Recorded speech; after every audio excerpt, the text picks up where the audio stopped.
Oh là là, alors là, c'est une affaire. Aïe, voilà. C'est bon, normalement, j'ai démarré l'enregistrement. Vous pouvez commencer. Ah là, je commence. Très bien. Voilà. Alors, nous allons parler aujourd'hui, mes chers amis, après ce bref petit incident qui nous a un petit peu bloqué de connexion. Je vous dis bonjour. Est-ce que tout le monde est là? Il y a une 70aine de personnes là. Alors, si vous m'entendez, il faut me dire oui, je vous entends de temps en temps si vous posez cette question, parce que sinon, ça va me gêner. Je ne sais pas si je suis avec des gens qui m'entendent ou pas. Alors, on va traiter le diagnostic du vertige. C'est un cours qui est important et particulier. Je dis particulier parce que euh, j'espère que les étudiants plutôt sont nombreux et la présence s'avère nécessaire pour la compréhension de ce cours sur les vertiges. Car le vertige est un symptôme difficile à saisir, c'est un symptomatologie subjective qui touche tous les médecins, touche les généralistes, les pédiatres, qui concerne plutôt, mais touche pas, qui concerne les généralistes, les pédiatres, les neurologues, les ophtalmos, médecine interne et bien sûr l'otorino. J'ai essayé pendant un certain temps, pendant le début de votre module, d'essayer de simplifier toutes les données. Je me suis cassé la tête pour vous bien clarifier les idées sur la conduite à tenir devant un vertige. Parce que le problème est souvent complexe. Alors, diviser le cours en trois parties. La première partie, ce sont les généralités et les définitions avec le rappel anatomo-physiopathologique nécessaire. Parce qu'il faut bien comprendre cette oreille interne qui est assez complexe et normalement c'est un prérequis. Vous avez dû faire ça il y a longtemps, mais malheureusement, on oublie et peut-être ça n'a pas été fait correctement.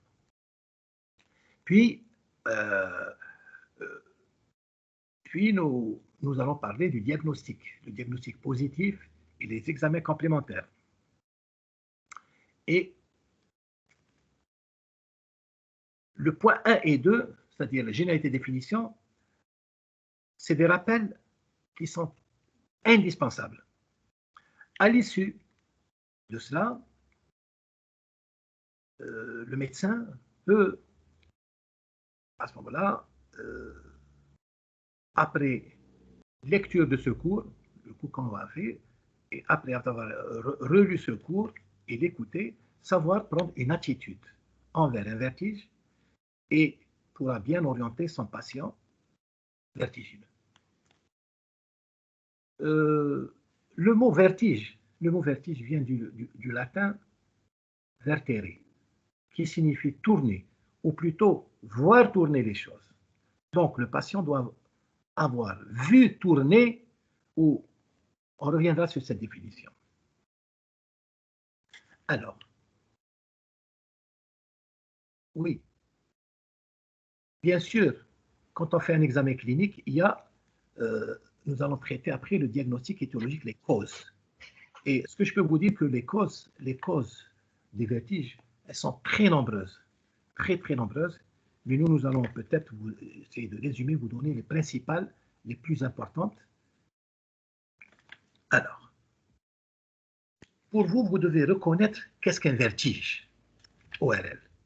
Savoir comment examiner un vertigineux, faire pour cela une bonne anamnèse en insistant sur la temporalité, sur le temps, la durée de ces vertiges, la récurrence, les antécédents et un examen clinique complet et quelles sont les explorations complémentaires qui seront nécessaires. Une petite seconde. Voilà. Il faut ensuite on doit distinguer les vertiges d'origine, des vertiges périphériques, des vertiges centraux. Et aussi, on doit savoir distinguer les pièges qu'on doit éviter. Il faut savoir que la cause peut être souvent bénigne dans ces vertiges, mais parfois elle est grave et mortelle, comme les AVC. Enfin, il faut savoir quelle sera la conduite à tenir pratique devant un vertigineux rapidement.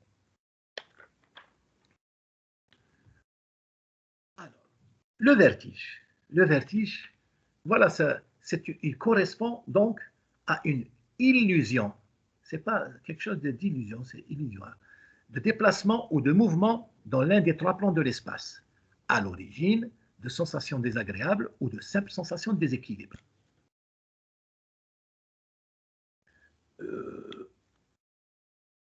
Après cela, le médecin doit pouvoir suivre une feuille de route, pratiquer un interrogatoire, l'examen clinique et les examens paracliniques vestibulaires. À ce stade, l'orientation diagnostique est positive. Et déjà, à ce stade, le médecin, quand il a vu ce patient, il a une idée sur sa pathologie. D'ailleurs, si le médecin n'a pas posé le diagnostic à un simple interrogatoire et à un simple examen clinique, sa conduite thérapeutique ne sera pas correcte. Alors, le vertige est une pathologie fréquente. Elle est d'expression clinique variée et trompeuse. On doit faire la preuve de son origine labyrinthique ou centrale, d'où les difficultés et les rigueurs de la démarche diagnostique. Les troubles de l'équilibre nécessitent des explorations vestibulaires le plus tôt possible, près de la crise, à cause de la compensation, parce que quand il y a une crise de vertige, à la longue, on peut avoir une compensation et tout, et on ne peut pas faire la preuve de l'origine vestibulaire. D'où l'importance du médecin généraliste, de vous, que vous êtes le mieux placé pour le dépistage du malade vertigineux. Donc presque. Et dans 90% des cas aussi, il n'y a pas de signe auditif associé au trouble de l'équilibre. Et si l'origine vestibulaire n'est pas d'emblée démontrée, on va faire des examens très lourds et qui sont très coûteux. Donc, on se résume. Voilà ce qu'il faut retenir, que le vertige est un symptôme subjectif constituant une sensation erronée de déplacement des objets autour de soi ou de déplacement de soi-même dans l'espace. C'est une subjectif, c'est une sensation. Donc on ne se déplace pas, il n'y a pas de déplacement réel. Donc ça, vous devez le retenir pour pouvoir chaque fois l'adapter au bonhomme qui vient.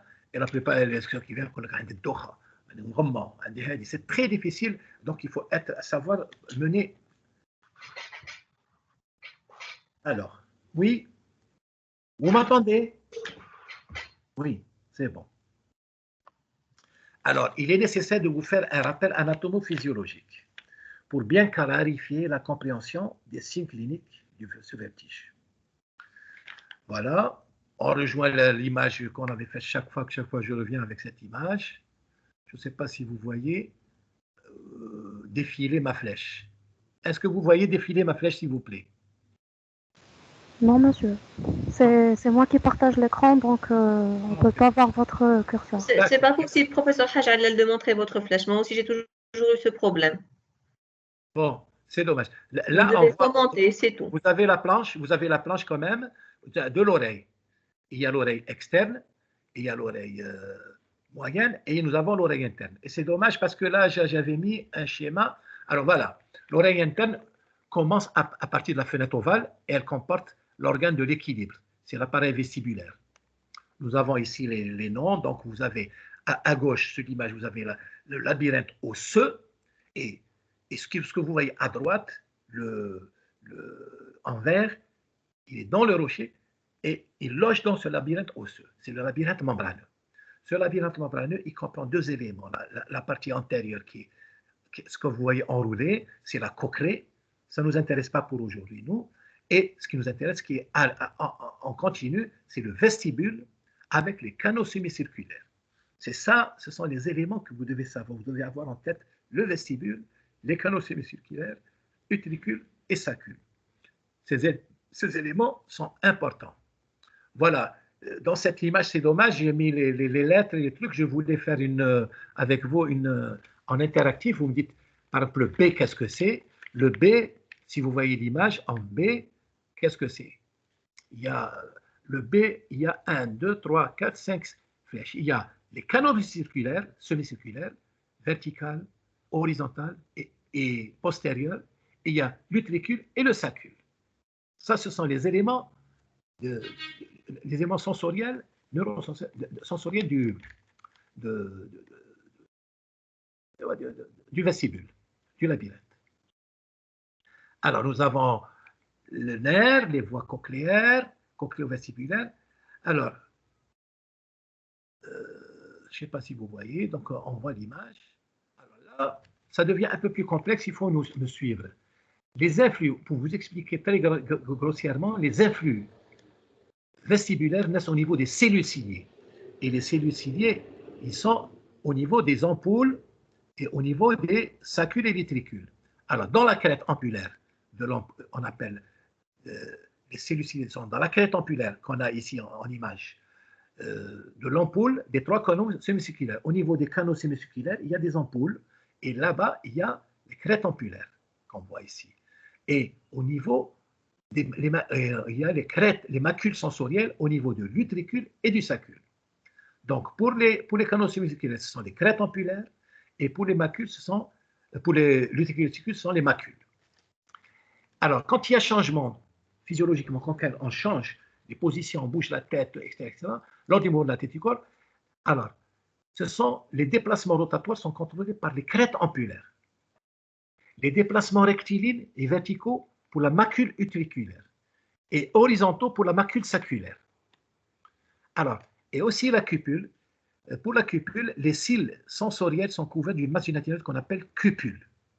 Cette cupule, elle recouvre, elle est dans les ampoules. Et aussi la membrane otolytique, elle est dans l'utricule et le sacule. Cette membrane otolytique, elle supporte des concrétions calcaires qu'on appelle des autoconies, des stachoconies ou des autoconies. Qui peut m'expliquer qu'est-ce que c'est, ces stachoconies, parmi les étudiants? Bon, ce sont des concrétions cristallines calcaires qui sont en suspension dans le sacule et l'utricule et elles baignent. Et ils sont couverts par la membrane otolytique. Et ce sont eux qui vont nous permettre la position et de tenir l'équilibre.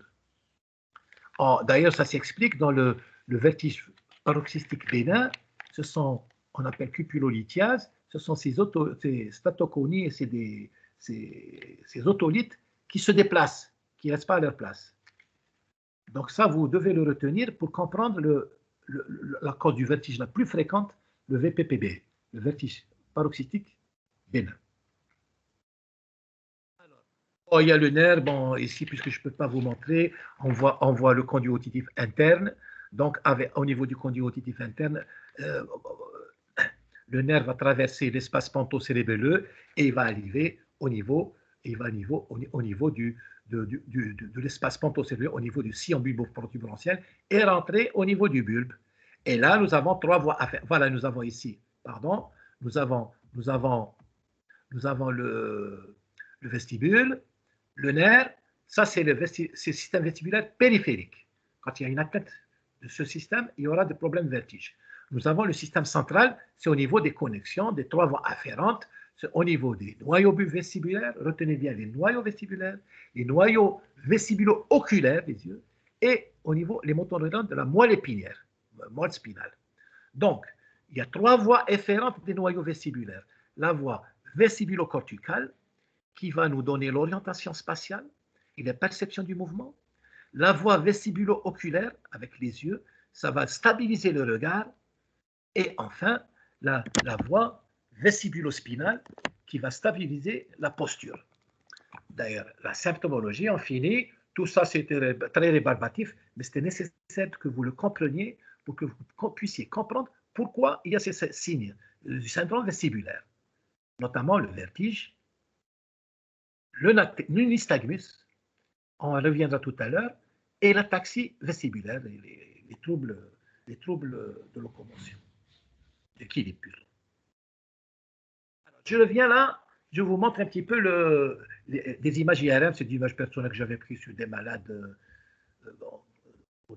d'exploration. Alors, on voit, bon, demain, je n'ai pas le pointeur pour vous montrer, mais on voit en haut, on voit l'oreille interne avec la cochlée et les canaux semi-circulaires avec le vestibule. Donc, on peut explorer radiologiquement. Et aussi, on voit ici un agrandissement, une reconstitution du labyrinthe membraneux. Alors, qui peut me dire, parce qu'on parle de tout ça, mais ce labyrinthe membraneux, finalement, quelle est sa dimension? Si on commence à réaliser, je me suis dit, c'est pas possible. Il fait, d'ailleurs, quand on opérait la cochlée, on faisait des... et pour l'implantation, alors j'avais les dimensions, on pouvait savoir les dimensions. C'est de l'ordre, c'est de l'ordre du millimètre. Tout ce que vous voyez en bas sur l'image en bas, c'est à peu près, ça peut faire peut-être 4 cm. 4 cm. Ça veut dire que si on veut connaître les dimensions réelles, du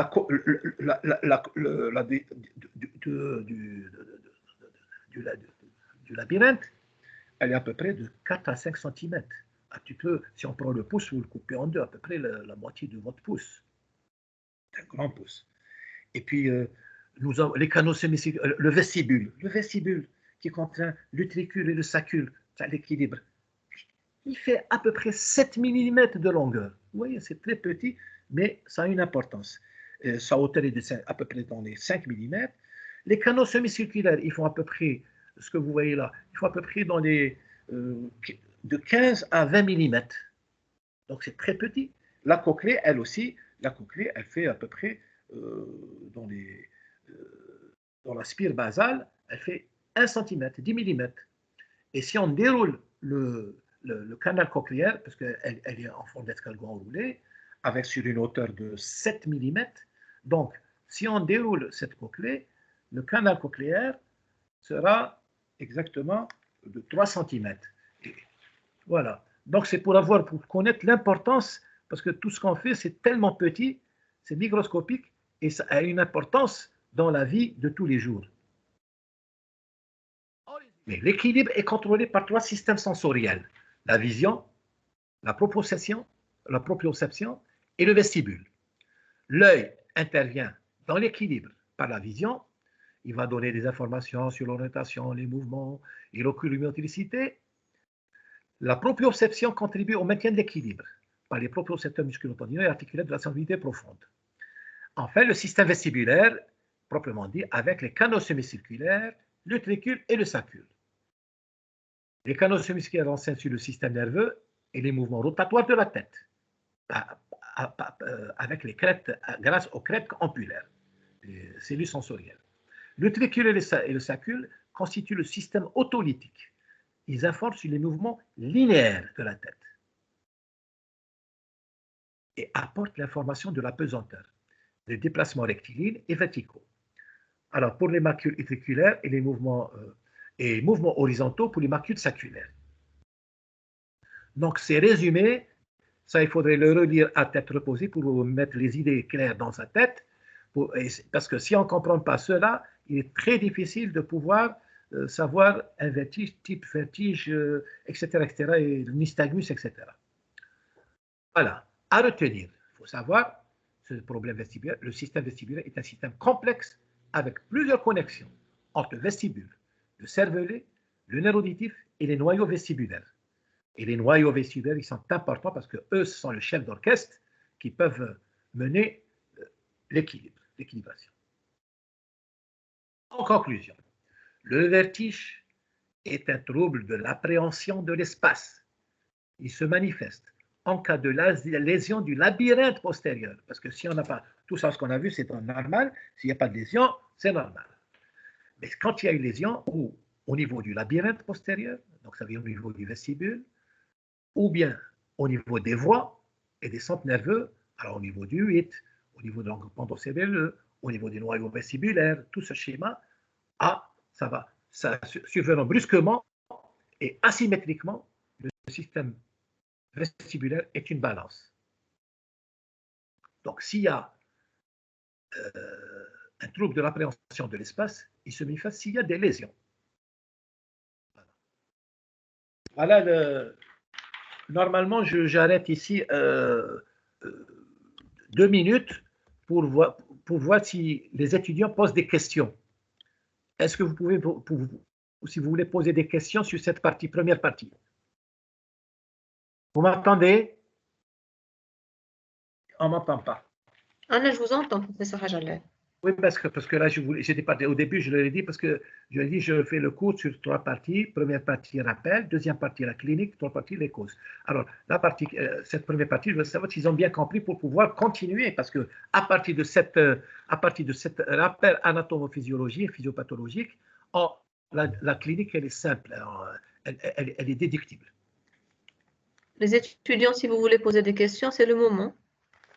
Ou bien on va les poser à la fin. Ils n'ont qu'à les noter, on va les poser à la fin. Voilà. Sinon on continue, d'accord. À la fin.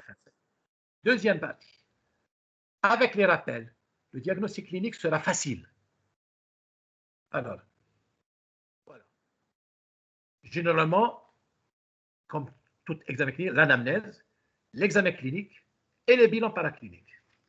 Alors, là, je vais insister sur un point important. Et les bilans paracliniques, ce que je peux vous dire, ils sont spécifiques pour les vertiges. C'est nouveau. Donc, c'est l'exploration du vestibule. Bien sûr, tous les autres examens de l'ORL, mais aussi ceux du vestibule. Alors, et l'examen clinique, c'est tout simplement avec un stéthoscope, avec une petite petit marteau de neurologue, etc. On peut faire un examen clinique correct et l'examen ORL, pour un ORL avec sa trousse d'ORL. Le médecin aussi avec ça. On peut faire un diagnostic correct. Alors, le plus important, la chose importante qu'il faut rappeler, c'est l'anamnèse. L'interrogatoire, il a pour but de rappeler l'importance de ce temps capital de la consultation où bien souvent le praticien va trouver les éléments essentiels du diagnostic. Le type du vertige, la notion de durée, l'intensité et les signes associés. Surtout certains patients, il y a des patients au-dessus, il est grincheux, il n'a rien, c'est pas le vertige. Autrefois négligés ou interprétés comme psychosomatiques, ils sont aujourd'hui reconnus comme d'authentiques manifestations vestibulaires, parfois même autolytiques. Alors, souvent, le patient il est atteint de panique. La panique peut atteindre faire suite aux affections vestibulaires chroniques ou récidivantes. Donc, il faut nuancer tout ça par l'interrogatoire. Bon, je vous rappelle que le vertige, avant d'aborder l'interrogatoire, vous savez que c'est voir tourner. Il faut que le malade, je vous rappelle, le malade, un patient ait un vertige, il faut qu'il doit avoir vu tourner. Alors, l'interrogatoire est important. Il est un mouvement capital dans la démarche diagnostique. En quelques mots, le patient va d'emblée nous guider vers un type particulier de vertige. Et cet interrogatoire doit être mené, et j'insiste, mené à la façon d'une enquête policière. Parce qu'on a l'habitude, les médecins ont l'habitude, alors directement, examen que vous avez, examen. Il doit inclure certaines questions indispensables afin de recueillir le maximum des informations qui guideront la démarche diagnostique. Avant tout, le patient, il doit comprendre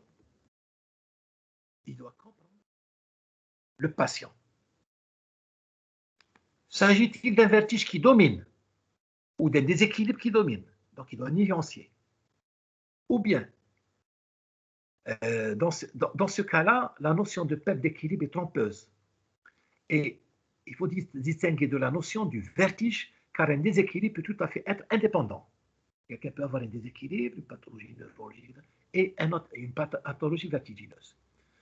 Alors, on peut perdre l'équilibre des fois sans avoir eu à des embardés ou des faux pas, marcher de travers, sans avoir vu la pièce bouger pour autant.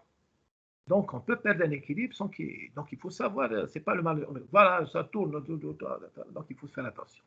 Le patient peut se plaindre de déséquilibre avec un peu de sensations vertigineuses.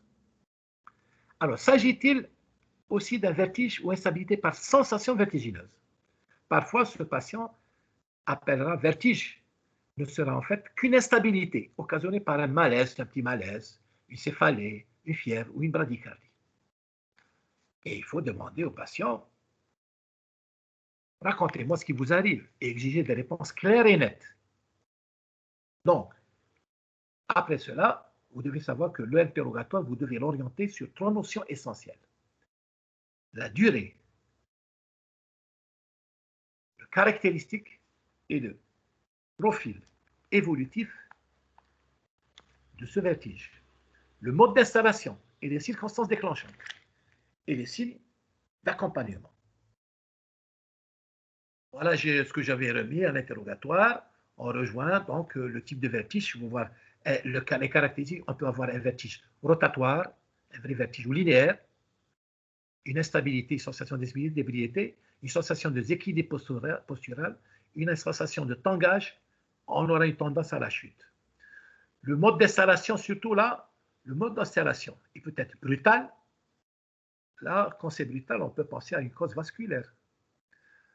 Quand c'est progressif, c'est plus rare. Donc, c'est des lésions peut-être dégénératives. Ou bien positionnelles. Le fameux VPPV dont on en parlerait tout à l'heure. Et il faut parler aussi, le mode d'installation, la durée.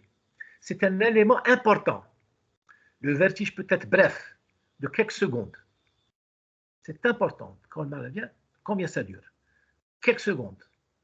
Et récurrent. Et ça revient, ça revient. Moyen, à peu près moins d'une heure, moins d'une heure. Long, alors c'est un vertige inaugural, grand vertige, catastrophique, mais inférieur à une heure. Et temporalité et l'évolution. Puis, il faudrait voir les circonstances. Parfois, c'est un trauma crânien. Quelqu'un faisait de la moto et puis il est tombé sur la tête. L'autre, il a plongé à la plage et puis il a touché sa tête contre le sable. Donc, il y a des lésions du rachis, cervical, etc. Les virus, les médicaments. Les virus, attention, les virus que nous vivons actuellement, la pandémie de virus, il y a des patients qui ont des problèmes de vertige, séquelles, etc. Dû à cette... J'en ai connu quelques-uns. Les médicaments, la chirurgie ou l'autoneurologie, quelqu'un qui a été fait chirurgie autologique ou autoneurologique, et l'alimentement prolongé. Après, il faut rechercher s'il y a des facteurs déclenchants, changement de position, etc., etc. Puis, il faut voir le terrain, les antécédents. Bien sûr, on peut avoir un hypertendu, quelqu'un qui a fait des accidents ischémiques transitoires il y a longtemps, etc., etc. Alors, maintenant, il faut voir les signes d'accompagnement. Donc, tout ça, vous voyez que c'est un interrogatoire. Il est très chargé, l'interrogatoire, parce que c'est lui, à l'issue de l'interrogatoire, je pense que le diagnostic est clair. Alors, ils orientent vers une étiologie périphérique ou centrale.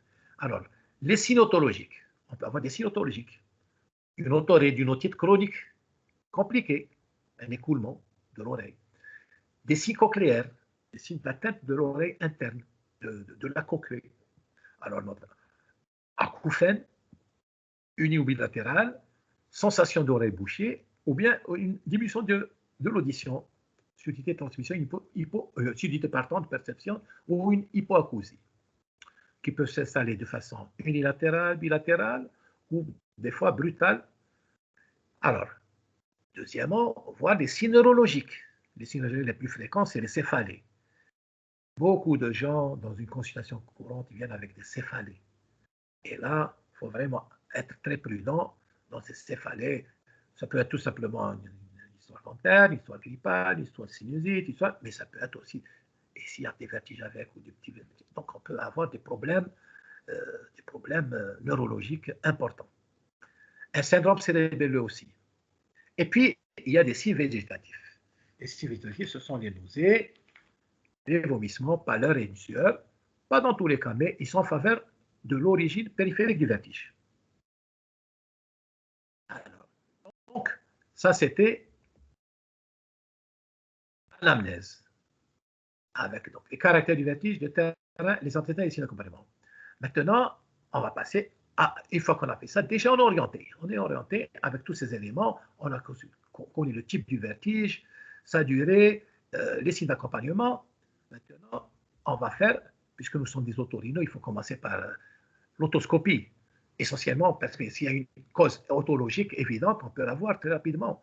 Et s'il y a, on peut faire même rechercher un signe de la fistule avec le manœuvre de Siegel, je ne sais pas si on vous a parlé en stage, c'est un petit, on insuffle un petit peu de l'air et puis ça comme avec un otoscope qui est bien hermétique et puis on insuffle de l'air, ça peut déclencher un vertige s'il y a ce qu'on appelle le signe de la fistule. Et puis après, il faut faire l'examen vestibulaire d'emblée. L'autoscopie, on a fait l'examen vestibulaire. Alors, on va revenir sur cet examen vestibulaire tout seul. Après, je vais vous parler des... voilà. Petit c, c'est l'examen neurologique. L'examen neurologique va étudier toutes, particulièrement les paires crâniennes, les fonctions cérébrales, les réflexes tendineux. Donc, ça, c'est déjà neurologique. Et l'examen cardiovasculaire, donc c'est l'examen général cardiovasculaire, puis de tension, etc. Et on revient à l'examen important, pour vous, c'est l'examen vestibulaire. Alors, l'examen vestibulaire, il comprend deux fonctions essentielles, fonctions principales. On va, ce qu'on avait en physiopathologie, la voie vestibulo-spinaire, donc on va faire un examen de l'équilibre, c'est la voie vestibulo-spinale. Et on va faire aussi voir la voie vestibulo-oculaire. C'est très important, c'est très spécifique du vertige, on va rechercher le nystagmus. Je ne sais pas, il y a le nystagmus spontané ou le nystagmus provoqué. Est-ce que... Qui peut me dire? Voilà. On va commencer par la voie vestibulo-spinale. C'est l'étude des déviations segmentaires vers la lésion ou vers le sens de la secousse-lente du nystagmus. Bon, le nystagmus, c'est un déplacement des yeux dans le sens... C'est un déplacement des yeux. Je voulais poser justement la question aux étudiants pour qu'ils me disent qu'est-ce que c'est, mais on va revenir. Alors, on fait les épreuves de test. Le Romberg, la marche aveugle, Babinski-Weill, déviation pensionnée des index et le Fukuda. Le Romberg, c'est une épreuve utilisée pour étudier l'équilibre statique. On demande au patient de se tenir debout devant nous, les pieds joints, la tête droite et les yeux fermés, pendant que l'observateur cherche. Alors, s'il y a une déviation, le ballon va tomber sur le côté, se dévier sur le côté. Aussi, on peut faire aussi la marche aveugle, le sujet. La même chose, il ferme les yeux et puis il essaye de piétiner sur la marche aveugle. On va voir s'il dandine ou il va sur le côté. Et puis, après, on va à la déviation spontanée des index. Le sujet est assis, sans appui dorsal, auquel on demande de tendre les index devant son nez, devant, et les yeux fermés. Et normalement, elle ne bouge pas, les deux index restent en bonne position. Sinon, il va y avoir déviation des index. Et puis le Fukuda, on fait réaliser à un patient 50 pas sur place, les yeux fermés. On demande si lorsque les déviations sont franches, et dans la direction corollaire, nystagmus va pas dans la direction opposée. Bon. Ça, ce sont des épreuves simples, qui ne demandent rien, demandent uniquement savoir les faire. Alors, maintenant, la fonction vestibulo-oculaire qui est importante, c'est la plus spécifique pour les vertiges, c'est étudier le nystagmus. Bon, pour vous, vous devez savoir ce qu'est que le nystagmus, et tout simplement qu'il y a un nystagmus spontané, nystagmus provoqué, et c'est beaucoup plus l'ORL qui est plus versé vers les vertiges qui va faire une étude de ce nystagmus. Ça demande du temps et ça demande un équipement. Alors, le recherche du nystagmus spontané, dans le regard direct ou sous lunettes de Frenzel. Alors, on met des lunettes parce que l'œil, il fixe. Donc, pour supprimer cette fixation, on met des lunettes de Frenzel, c'est des lunettes loupe qu'on met. Alors, si on regarde sur le côté, il est physiologique sur le côté, un regard excentrique, on voit que l'œil commence à battre, la pupille qui bat, tac, tac, tac, tac, avec une secousse. Alors, généralement, c'est un battement des yeux, de nystagmus, qui essaie pour qu'on reprenne l'équilibre, pour se remettre en équilibre. Alors, il bat et il y a une secousse lente et rapide. Lente, tac, tac, tac, tac. Lente et rapide, lente et rapide. Il faut préciser à ce moment-là la direction de cette secousse, la forme, l'intensité, parce qu'elle peut être très durable, sa durée et sa suppression ou non par la fixation. Ce sont des éléments importants spontanés. Alors, le nystagmus spontané, voilà, j'ai fait une comparaison. Il est, dans les vertiges périphériques, il est unidirectionnel. Bas du côté opposé à la lésion. Dans les vertiges centraux, il est multidirectionnel. Il est, dans les vertiges périphériques, il est horizontal et rotatoire. Il est supprimé par la fixation volontaire. Et il est d'intensité proportionnelle au vertige. Si on a un grand vertige, et cette intensité est majorée par le déplacement latéral du regard dans le sens de la secousse rapide. Là, il faut voir ces nystagmus pour pouvoir comprendre. Sinon, essayez d'apprendre cela. Alors, dans les vertiges centraux, ce n'est pas une seule direction. Il est multidirectionnel.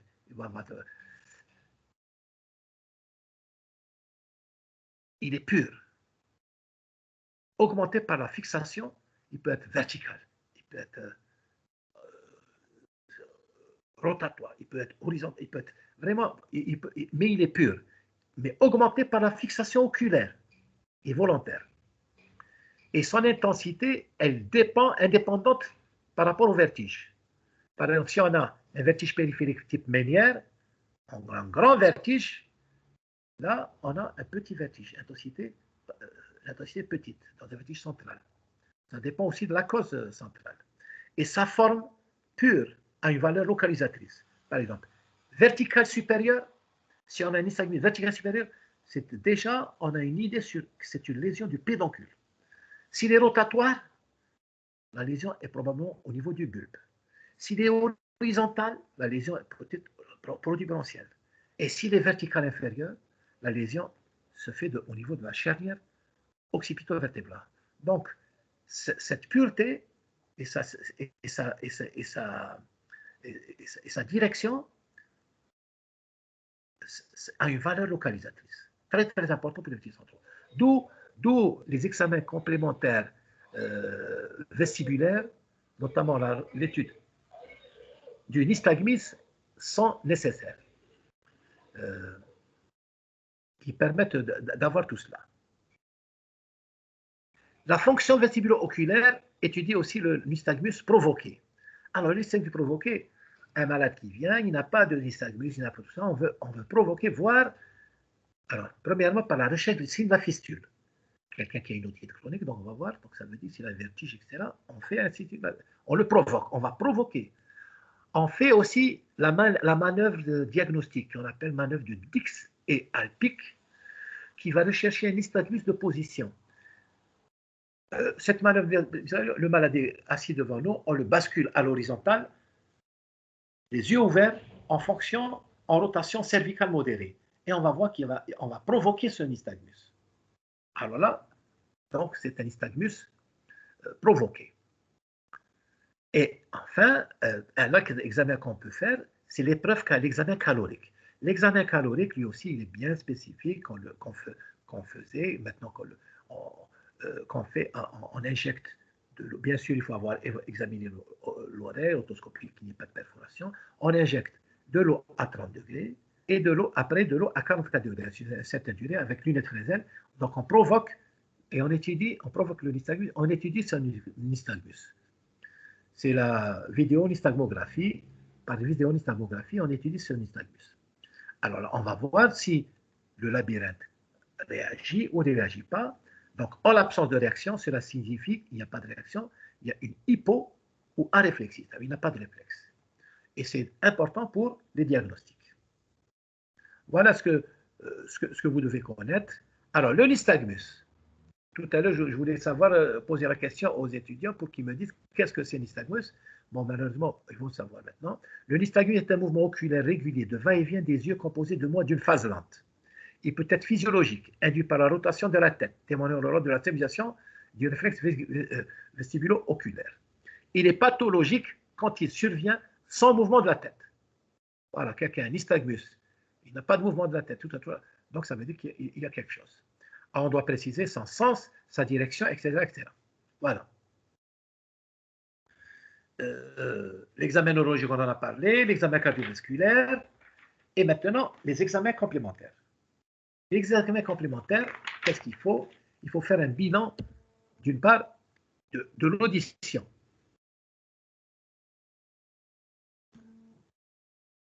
Alors, il nécessite une enquête audiométrique de dépistage tonal, vocal et impédancemétrie. Et lorsqu'il existe une atteinte de type perception, des PEA sont demandés.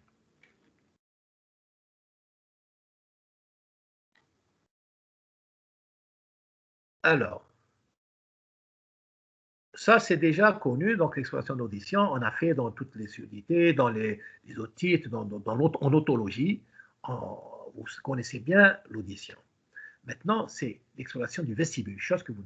L'exploration du vestibule, en dehors des examens cliniques et paracliniques, il y a ce qu'on appelle la vidéonystagmographie, qui permet l'analyse des nystagmus. On en a parlé tout à l'heure des nystagmus. Aussi, et on fait des enregistrements électronystagmographiques, etc. etc. C'est très, très fin et ça donne des diagnostics très précis. Il faut faire aussi l'étude de la posture en réalisant la posturographie. Et puis, il y a les troubles rotatoires. Il faut faire les épreuves pendulaires au fauteuil, tout simplement. Ça, c'est déjà un peu spécial. Vous devez seulement les connaître. Il y a les épreuves caloriques, on en a parlé des épreuves caloriques. Et enfin, d'autres épreuves. Il y a des épreuves verticales subjectives. Il y a beaucoup d'autres épreuves avec l'informatique et le nouveau. Donc, il y a beaucoup de choses. Alors, et puis, il y a l'étude de l'oculométricité. Il s'est développé. Il comprend l'étude des saccades oculaires et des poursuites oculaires. Maintenant, les examens complémentaires autres. Nous avons selon l'orientation clinique et paraclinique, il faut faire bien sûr un scanner du rocher en cas de lésion de l'oreille moyenne. Une IRM du tronc cérébral, s'il existe des signes neurologiques, et examen Doppler et artérographie. Tous ces examens qu'on a cités,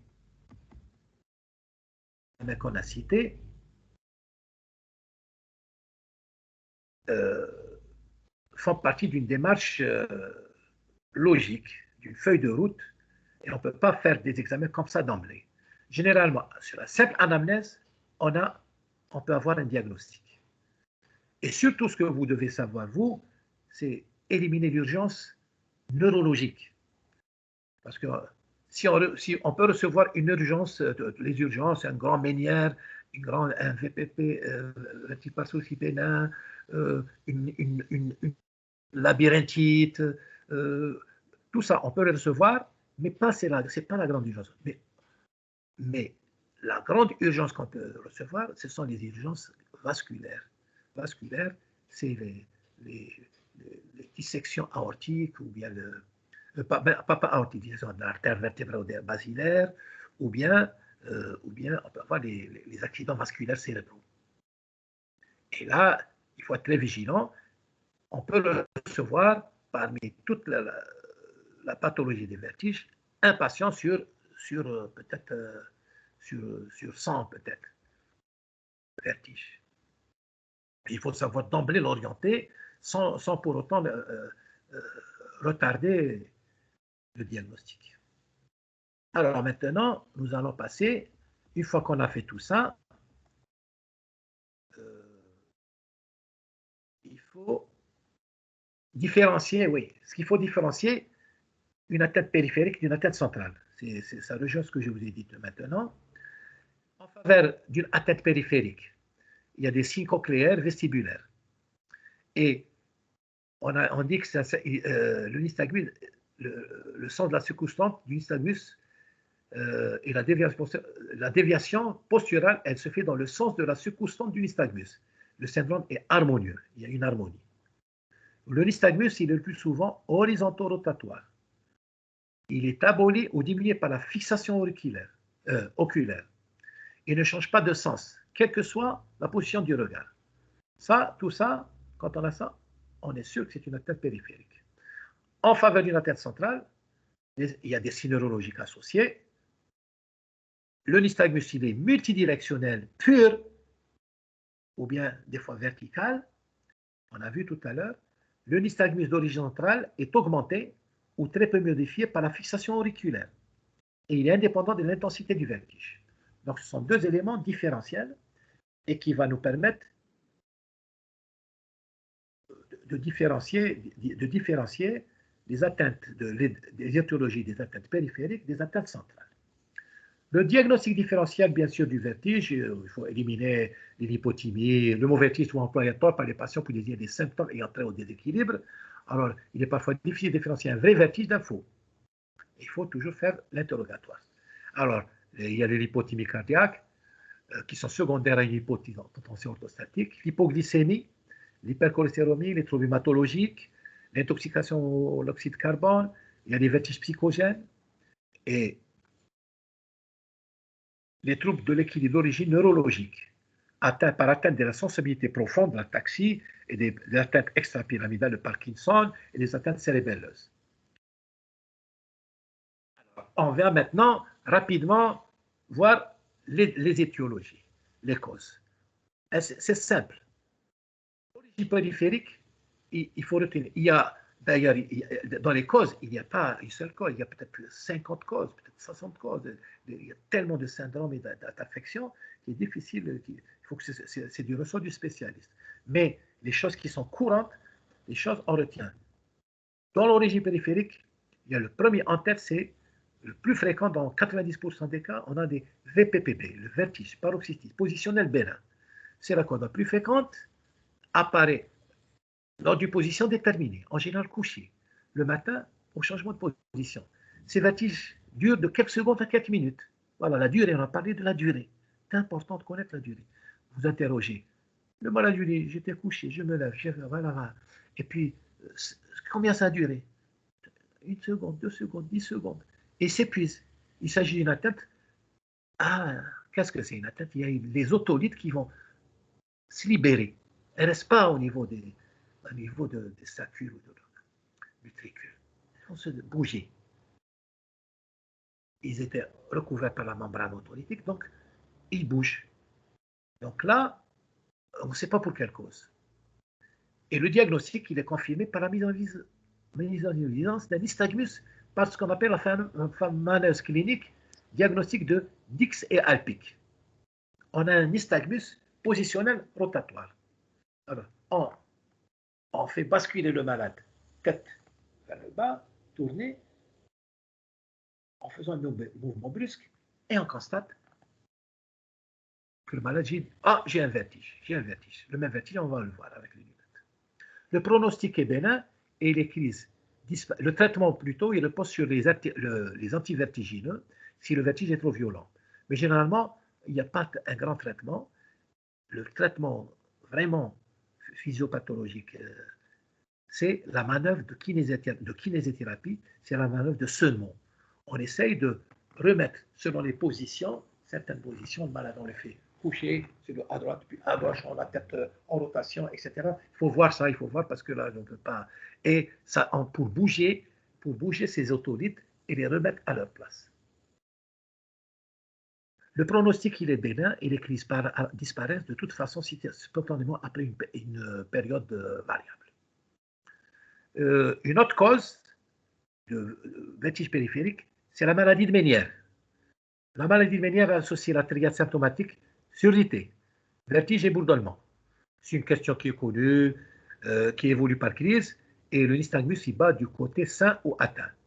Qu'est-ce que c'est la physiopathologie? Généralement, c'est un hydrops, c'est un gonflement à l'intérieur. Hydrops, parce qu'il y a des liquides labyrinthiques, l'endolymphe et les pédilymphes. Il y a un hydrops endolymphétique qui fait une tension. Bon, les causes peut être ça peut être un stress, ça peut être un choc, ça peut être l'athérosclérose, l'hypertension, les diabétiques, ces sujets qui sont...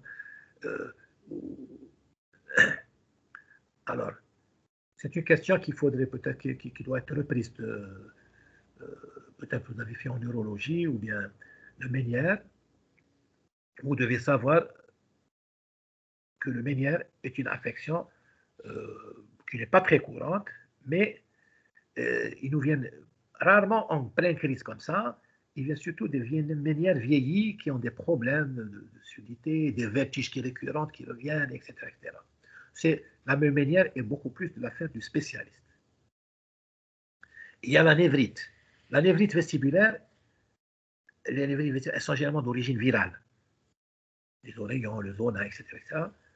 Le diagnostic est facile, c'est un grand vertige bruyant, d'installation brutale avec nausée, vomissement, sans aucun signe auditif, sans signe ni neurologique. Et le nystagmus spontané bat du côté sain.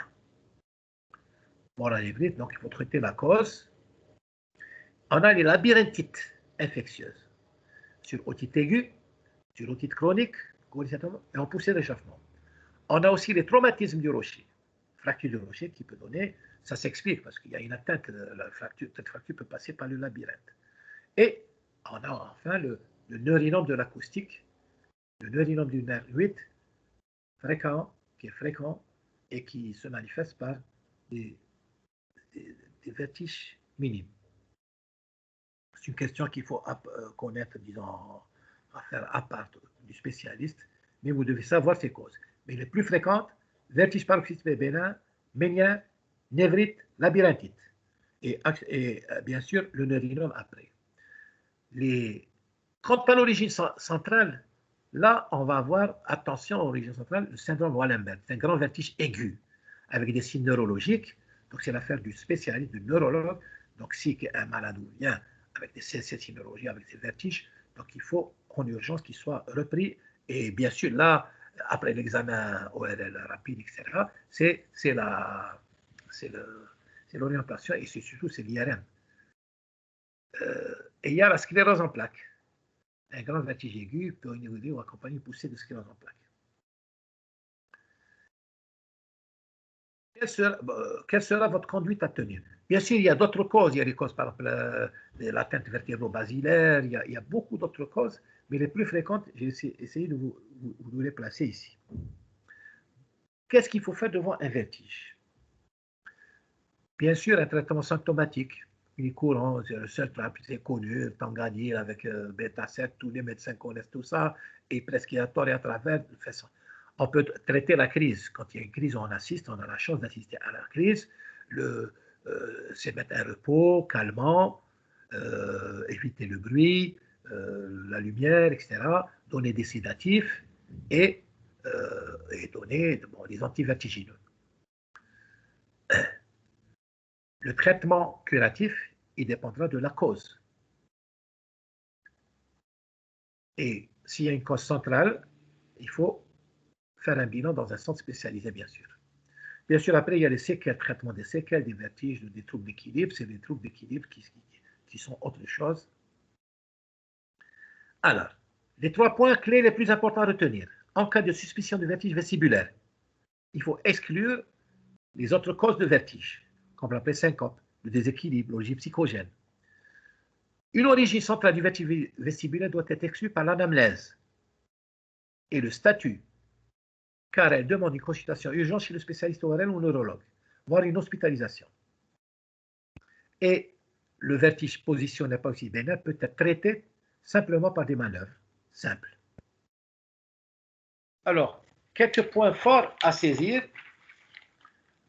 Je vous rappelle que le vertige est une illusion de mouvement. Illusion de mouvement.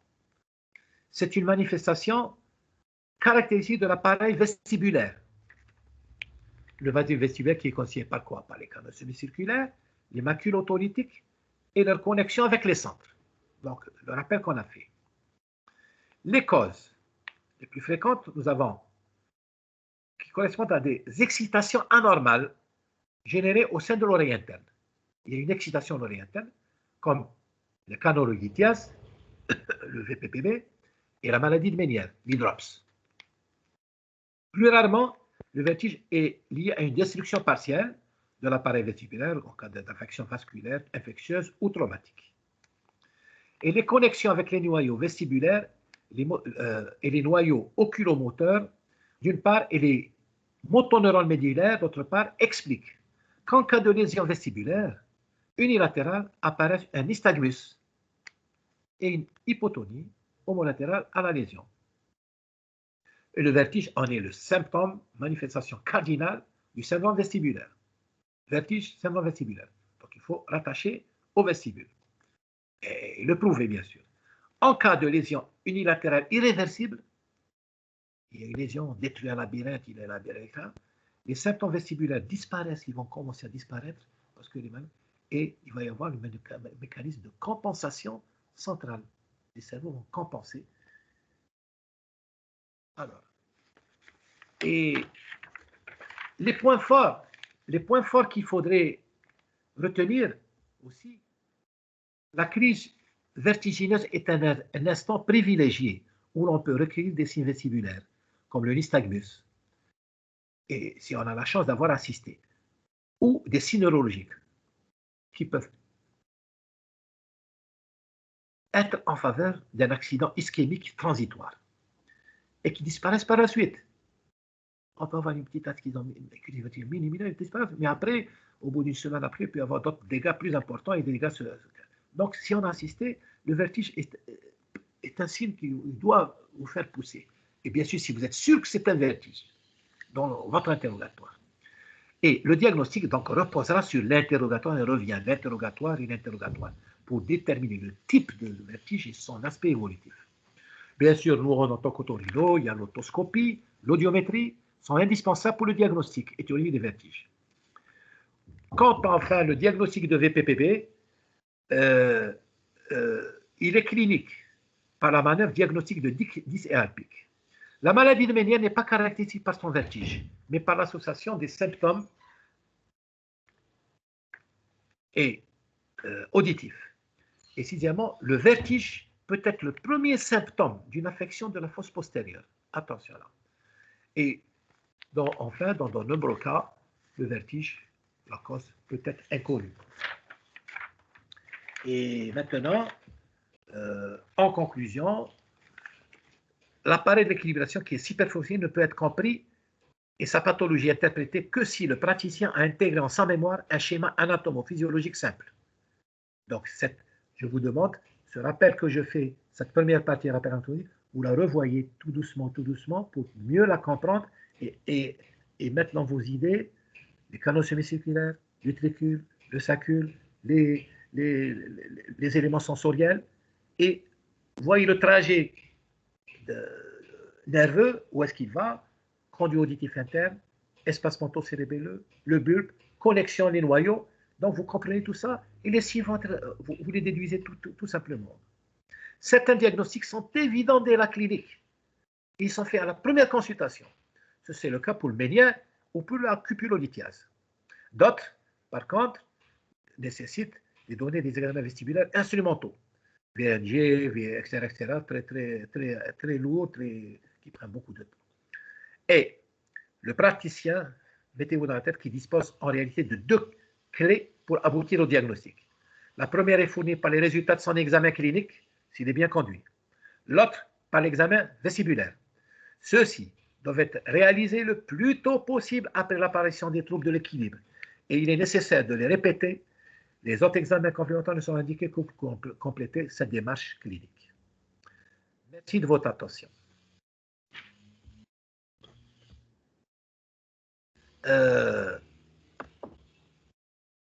Vous m'entendez? Oui, je vous entends. Alors maintenant, je viens de finir.